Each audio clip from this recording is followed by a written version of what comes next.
TVC Rio apresenta Núcleo de Jornalismo. Apresentação: José Carlos Madureira.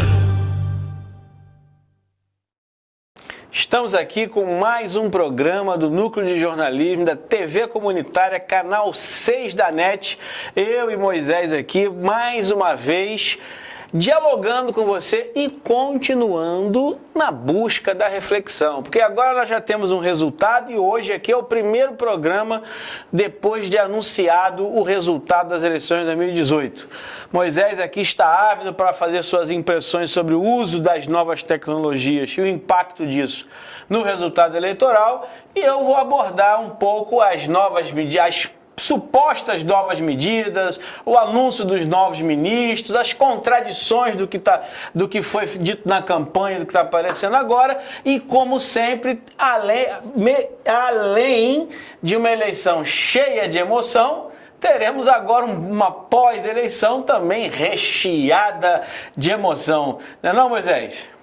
É isso mesmo, Madureira. É uma satisfação estar mais uma vez aqui na TV Comunitária, analisando aí o quadro pós-eleição. E como o Madureira disse, realmente eu estou muito impressionado que todo mundo está analisando as eleições como a gente teve as outras eleições no Brasil. Teve a eleição de 89, o debate da Globo, que foi uma repercussão enorme, né? Porque a edição do Jornal Nacional ferrou com o Lula contra o Collor, etc. E todas as análises trabalham com aquele cenário das outras eleições, uma atividade política, fazer a mobilização, as pesquisas, etc, etc. Só que nessa eleição, como em alguns outros eventos de escolha no mundo, como o plebiscito lá sobre a retirada do Reino Unido da União Europeia e a eleição dos Estados Unidos, do próprio Trump, lá na disputa com a Hillary Clinton, essa eleição no Brasil teve esse aspecto que precisa ser aprofundado.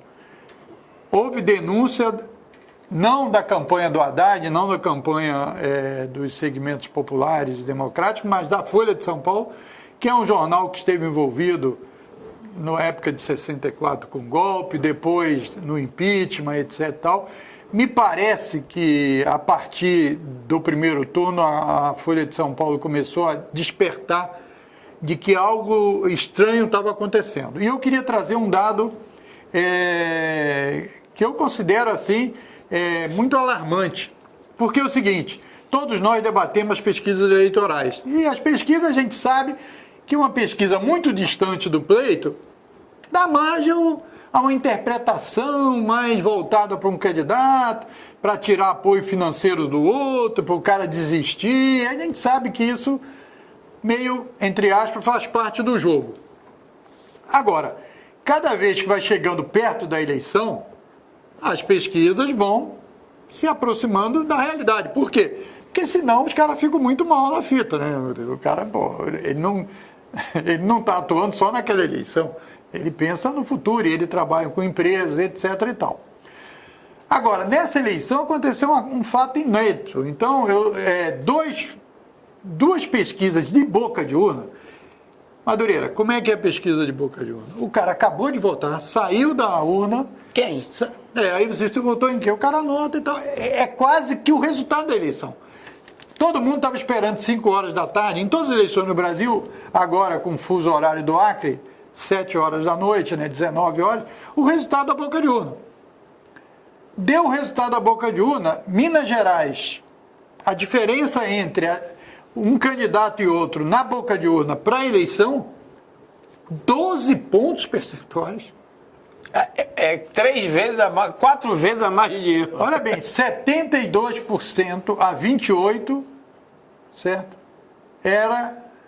Foi o resultado das eleições em Minas. E a boca de urna deu 66% a 34%, certo? Então, deu 12 pontos de diferença entre a boca de urna e o resultado das eleições. E no Rio de Janeiro, estava dando 55 a 45, 10 pontos. E o resultado, 60 a 40, 20 pontos. Pô, isso é uma coisa inédita. Como é que você explica isso? Eu acho que a explicação que eu queria esposar aqui é a explicação do Marcos Coimbra, que é o presidente do Vox Populi. É que é o seguinte, toda essa máquina de WhatsApp, das redes sociais, etc., com as mentiras e tal, continuou, independente da denúncia da Folha de São Paulo, e dos pedidos, da reunião que teve uma reunião no Tribunal Superior Eleitoral, etc. e tal, com todo mundo, para dizer que tem que acalmar, não sei o que e tal. Então, o que aconteceu? Eles continuaram fazendo, e o que demonstra isso é que eles não pararam nem na sexta-feira. Ela continuou depois da sexta-feira, continuou durante o sábado e continuou no domingo. Pô. Então o cara saiu da urna, porque a pesquisa é feita em geral na primeira parte do dia. Ali, 8 horas da manhã até 10, 11 horas, os caras colhem a pesquisa Bocadinho. Então, até o final do dia, continuou fazendo toda a campanha, etc. Tal, e é uma campanha ilegal. E para eu encerrar essa primeira intervenção aí, por que é ilegal? Porque, primeiro, eles usaram um banco de dados de terceiros. Então, a legislação eleitoral permite o disparo de mensagem pelo WhatsApp, mas com um banco de dados do próprio candidato ou do partido. E, obviamente, que os partidos no Brasil e os candidatos não têm um volume de levantamento de WhatsApp das pessoas que tem as empresas especializadas nesse trabalho, que elas fazem negócio com quem? Com as telefônicas, que tem o telefone de todo mundo, certo? A segunda coisa, quem financiou esse disparo de mensagem? Foram empresas. Então, isso representa caixa 2. Por quê? Porque a empresa não pode financiar a campanha eleitoral, isso está proibido, certo? E, terceiro, isso não foi dito nas prestações de conta. Então, quer dizer, além do mais, o outro aspecto, que foi o que mais foi levantado, que é a questão de que as notícias divulgadas eram falsas. Então, essa última aí sobre o Haddad é que ele estuprou uma criança, certo? E tem várias, tem uma quantidade enorme sobre a Manuela Dávila, certo? Quer dizer, até mamadeira com o desenho do órgão masculino, etc. Uma coisa assim horrível. Nós, inclusive, eu tenho um programa aqui, Outro Olhar, como todo mundo sabe, o Madureira em particular, certo? E nós pegamos um vídeo, um documentário sobre isso, falando da eleição no Reino Unido e nos Estados Unidos. Eu acho que é importante que o Tribunal Superior Eleitoral continue aquela investigação que foi aberta no período eleitoral, porque eu acho que essa eleição tem uma coisa que... Porque é o seguinte, como é que esse governador do Rio de Janeiro apareceu? Certo? Porque é o seguinte, não existe mágica, né? A gente sabe disso, na política, etc. e tal. Então, é claro que o pessoal pode falar, mas do Tiririca, se votou em Macaco Tião, não sei o que e tal. Mas isso é um residual. Outra coisa é o cara ter 70% dos votos, certo? Então, eu queria levantar esse aspecto. Claro que tem todo o aspecto político, tem da campanha, que eu acho que você vai contribuir aí para o debate. Não, só queria pegar o seu gancho, Moisés, que é o seguinte, eu acho que nessa eleição, nós já podemos afirmar que ela foi diferente de todas as outras eleições desde a redemocratização. Quais são os elementos para afirmar que essa eleição ela foi diferente? Primeiro que ela foi diferente porque ninguém, nem o mais leigo em política, pode dizer que não foi utilizado novas tecnologias durante a campanha. De forma legal ou de forma ilegal, ninguém pode dizer que não foi usado, foi utilizado. E a maior prova, além dessa que você falou aí, que são a diferença que dá entre a pesquisa de boca de urna e o resultado da urna, a maior prova é o que você levantou. A eleição do Estado do Rio de Janeiro, em que no primeiro turno, uma semana antes da eleição, o candidato vencedor tinha nas pesquisas menos de 6%. Em uma semana ele pulou de, 5% para o primeiro das pesquisas. Então, é óbvio que para isto acontecer, lançou-se mão de alguma ferramenta capaz de atingir um número enorme de eleitores que fizessem com que criasse uma identificação entre a candidatura dele e a candidatura Bolsonaro. Sem isso... Teve um submundo aí. Teve um submundo. Então isso aí não adianta fugir. Isso aconteceu. Então acho que nestas eleições, o caso do Rio de Janeiro, ele expressa muito bem, materializa muito bem que isto aconteceu. Então, qual é o fato novo? O uso das tecnologias na dimensão que foi utilizada, não é que é a primeira vez em eleição, não é a primeira vez em eleição, mas na dimensão que foi usada, na forma que foi usada, ela interferiu no resultado da eleição. Temos que investigar a legalidade do dinheiro que pagou essa ferramenta. Se foi legal, se não foi legal, quem pagou. E se teve crime eleitoral, quem vai ter que se pronunciar é o TSE. Não, e a presidente Weber, quando comunicou o resultado, disse que ia investigar continua, até isso. porque vários governadores e outros parlamentares já depois de tomar posse, etc., foram tirados um ano depois, um ano e meio depois. Então cabe ao TSE investigar até o último fio de cabelo. Agora, Moisés, eu vou reafirmar para você a máxima que eu afirmei durante o ano inteiro. Ninguém dá golpe para devolver o poder a quem foi golpeado. Então veja, as eleições de 2018 foi o coroamento da sanha golpista, que começou lá em 2016. A sanha golpista tirou o Lula das eleições. A sanha golpista tirou a Dilma do Senado em Minas Gerais. A sanha golpista tirou o Requião do Senado no Paraná. A sanha golpista foi tirando do cenário institucional todos aqueles que eles entendem que poderiam fazer oposição contra eles, uma vez eles ganhando a eleição, oposição contra eles no poder. Então veja, as coisas também, a outra novidade que vai ficando muito clara, principalmente nesta semana pós-eleição, os posicionamentos, as propostas que querem defender e quem já está sendo convidado ou quem está sendo ungido para ser ministro, olha lá, o cara chama o Moro para ser ministro ou ocupar o STF, ou seja, já aceitou ser ministro. Né? Então, ou seja, é a confirmação de que a justiça a ação do Moro enquanto juiz não foi isenta, foi uma ação política, né? Além dos vários elementos de que a balança ela não foi equilibrada, ela foi desequilibrada no processo aí do julgamento da Lava Jato, quer dizer, teve gente que foi condenada, foi presa, e tem gente que tinha que ser condenada, não foi presa, está livre, está na eleição, e tem gente que está virando ministro. O ministro campeão da Lava Jato vai ser ministro junto com o cara que está cumprindo pena em regime de semi-liberdade.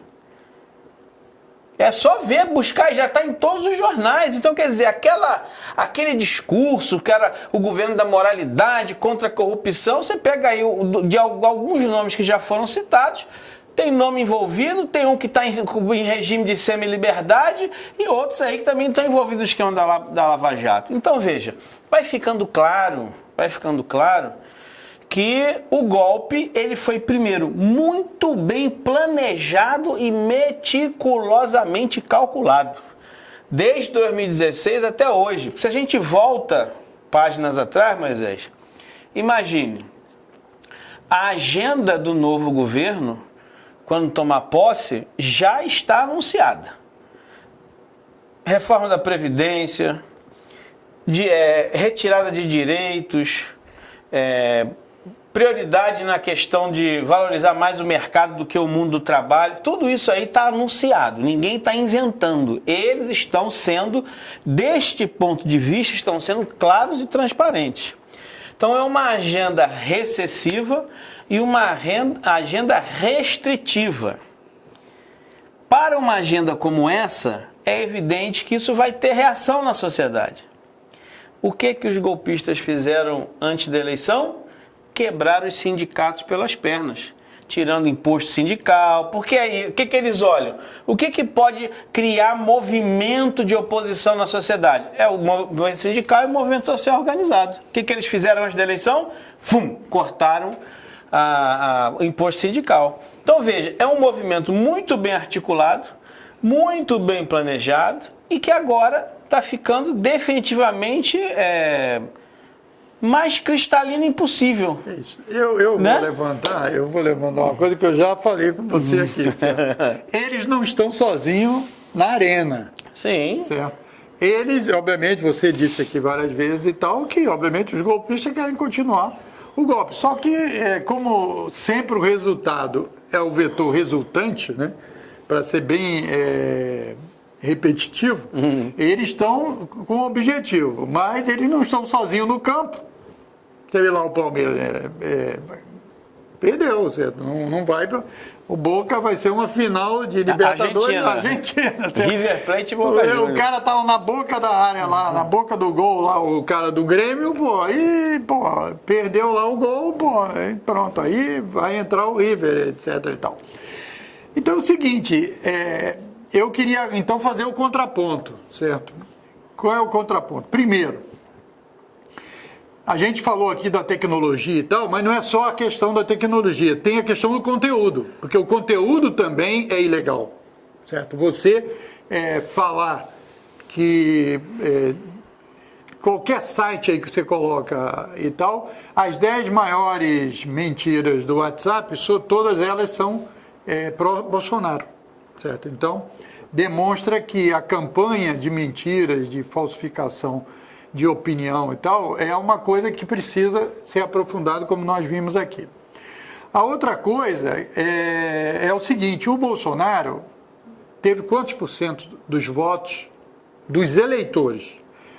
Então, a primeira coisa que todo mundo tem que perceber é o seguinte, o número de eleitores no Brasil é um pouco mais de 147 milhões. E a população é 200 e pouquinho milhões. Então, tem aí 21% da população que não participa aí das eleições. Então, vamos lá. Tem dos eleitores brasileiros, quantos deram aval a essa candidatura que você está afirmando que em várias entrevistas eles disseram o que eles vão fazer, mas eles não aceitaram o debate no processo eleitoral, certo? Eles não acertaram e tal. O que eles fizeram era mais se esconder, certo, do que participar de um processo democrático de esclarecimento da população. Mas vamos lá. 31% apoiaram, 39% apoiou o Bolsonaro, votou no Bolsonaro. E 61%, então, nós temos a maior parte do eleitorado, certo? Mais 61%. Um pouquinho menos do que 2/3, certo? Quer dizer, não apoiou o Bolsonaro. Então, isso também é importante a gente refletir que tem um espaço enorme de fazer a oposição, de fazer o contraponto, de esclarecer, etc. e tal. Claro que todo mundo quer que o governo dê certo, porque o governo toma medidas que interessam a população. Então, ganhou a eleição, tem que fazer coisas decentes. Agora, não pode fazer uma coisa que vá contra os interesses do povo. Porque se falou muito que as medidas para sanear o Brasil. A gente sabe que não é, porque as medidas são mais loucas do que as medidas do Temer, certo? Porque esse Paulo Guedes é um neoliberal que nunca dirigiu nenhum país, nada do país, assim, do ponto de vista de poder público. Então, ele teve uma atuação na esfera de plano de... Ele tem 2 investigações aí do Paulo Guedes sobre fundos de pensão e tal. Ele trabalhou no mercado financeiro, certo? Então, quer dizer, há um espaço enorme do movimento social de questionar as medidas. E as medidas que estão aí anunciadas são medidas totalmente contrárias aos interesses do povo. A reforma da Previdência, por exemplo, eles estão querendo aprovar, provavelmente para desgastar menos o Bolsonaro, porque não seria no governo Bolsonaro, seria no governo Temer. certo? Toda a agenda de maldade eles querem aprovar Querem fazer agora, no final do mandato. a questão do desarmamento, né? Quer dizer, do armamento. Escola sem né? partido, diminuir a maioridade penal. Isso. E agora vai ter resistência. E tem uma luta aí que é essa. Porque ele falou que quer diminuir ou acabar com o ativismo no Brasil. O que é ativismo? Ativismo é ato, ação, movimento. Eu até conversava com o Sebastião aqui da Nova Central, todos os avanços dos trabalhadores ou medidas populares e tal que interessam ao povo vieram a partir de mobilização, certo? Eles mesmos não falaram que enfrentaram a corrupção porque foram para a rua, não sei o que.